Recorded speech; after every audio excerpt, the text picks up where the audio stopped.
안녕하십니까, 닥터사이언스의 우승주입니다. 지난 시간에 했던 내용은 화학 반응과 열, 그리고 반응 열, 이 두 파트였는데요.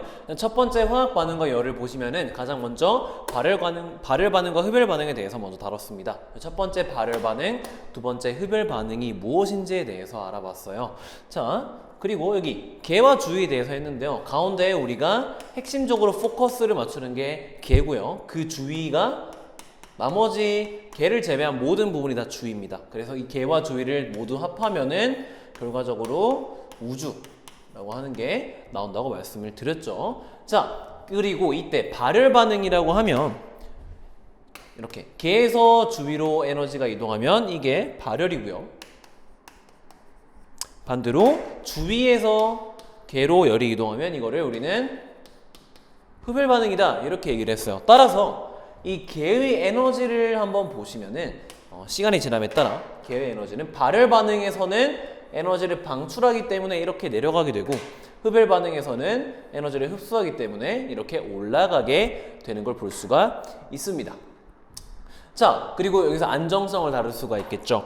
발열 반응 같은 경우에는 반응물보다 생성물이 더 안정한 걸 볼 수가 있고요. 흡열 반응의 경우에는 생성물보다 반응물이 더 안정한 걸 볼 수가 있겠죠. 열의 출입은 여기서 있는 에너지의 출입을 말하는 겁니다. 화학 반응에서 열의 에너지의 출입은 거의 다 열의 형태로 출입한다라고 생각을 하시면 되겠어요. 마지막으로 우리 온도의 관계를 좀 봤는데, 자, 개의 에너지가 떨어진다고 해서 온도가 떨어진다고 생각하시면 안 됩니다. 개의 에너지는 포텐셜 에너지와 같기 때문에 온도와는 무관해요. 따라서 개의 에너지가 이렇게 줄어드는 발열 반응에서는 개의 에너지가 바깥쪽으로 방출이 되는데 에너지 형태가 열의 형태로 방출이 되기 때문에 시스템의 에너지는 감소해도 주위가 열을 얻어서 온도가 증가한다. 이게 발열 반응, 불 연소 반응 생각하시면 됩니다. 훨씬 더 쉬울 거예요.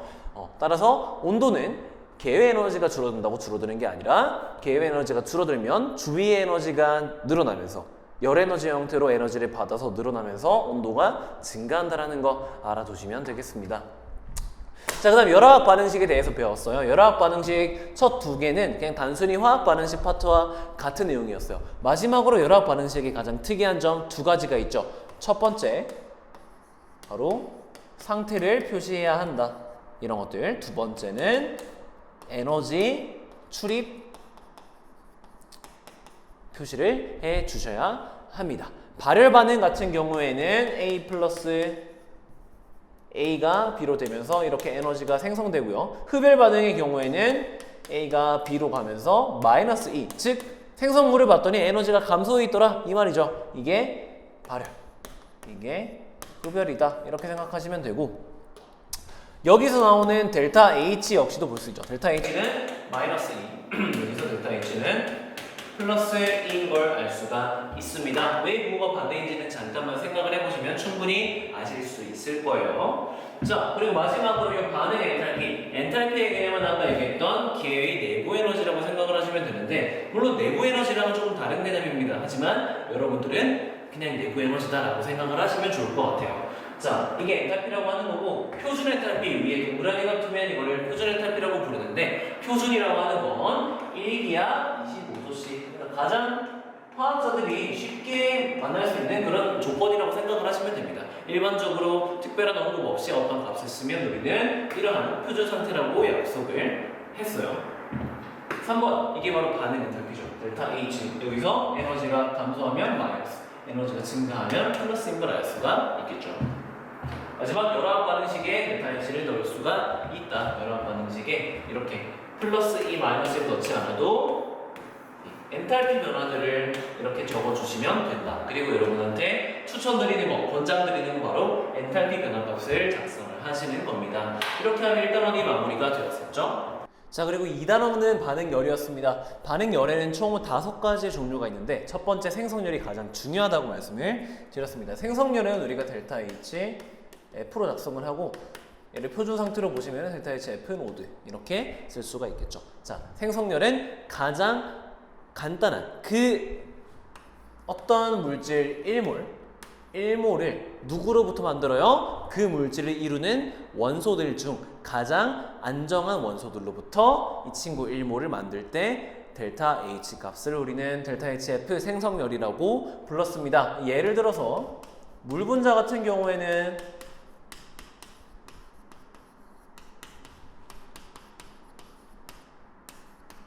이렇게 쓸 수가 있겠죠. H2O 1몰을 만들기 위해서. 그래서 계수는 1로 맞춰주시고요. 얘 1몰을 만들기 위해서 H2와 2분의 1 O2 가장 안정한 호전수 물질들이죠. 얘네들을 가지고 얘를 만들 때의 델타 H를 우리는 델타 HF라고 한다. 표준 상태면은 노드까지 붙일 수가 있겠죠. 자, 그리고 두 번째 연소열입니다. 연소열은 말 그대로 어떤 물질 1몰이 100% 완전 연소될 때 델타 H 값을 말을 하고요. 일반적으로 음수 값을 가지고 있겠죠. 세 번째 분해열입니다. 분해열은 생성열과 정반대라고 생각을 하시면 돼요. 여기로부터 여기로 갈 때 그때 델타 H 값을 말을 하면 되겠죠. 자, 용해열은 말 그대로 어떤 물질 1몰이 용매에 완전히 녹을 때, 완전히 용이 되었을 때 델타 H 값을 말을 하고요. 마지막으로 중화열은 H 플러스와 OH 마이너스 각각 1몰이 만나서 물 1몰을 만들 때의 델타 H 값을 말을 합니다. 자, 마지막 반응열의 측정인데요. 반응열을 측정할 때는 우리는 열량계라는 걸 활용을 합니다.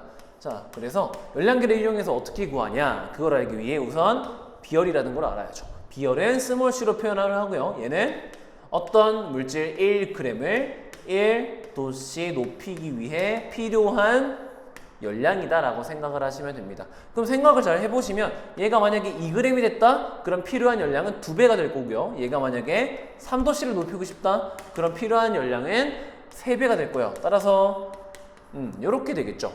그렇기 때문에 우리가 측정한 열량은 C 곱하기 M 곱하기 델타 T라는 식으로 구할 수가 있습니다. 이렇게 열량계를 열량을 계산을 해주시면 되고, 여기 나오는 연용량은 CM. 여기까지를 우리는 연용량 라지 C라고 해요.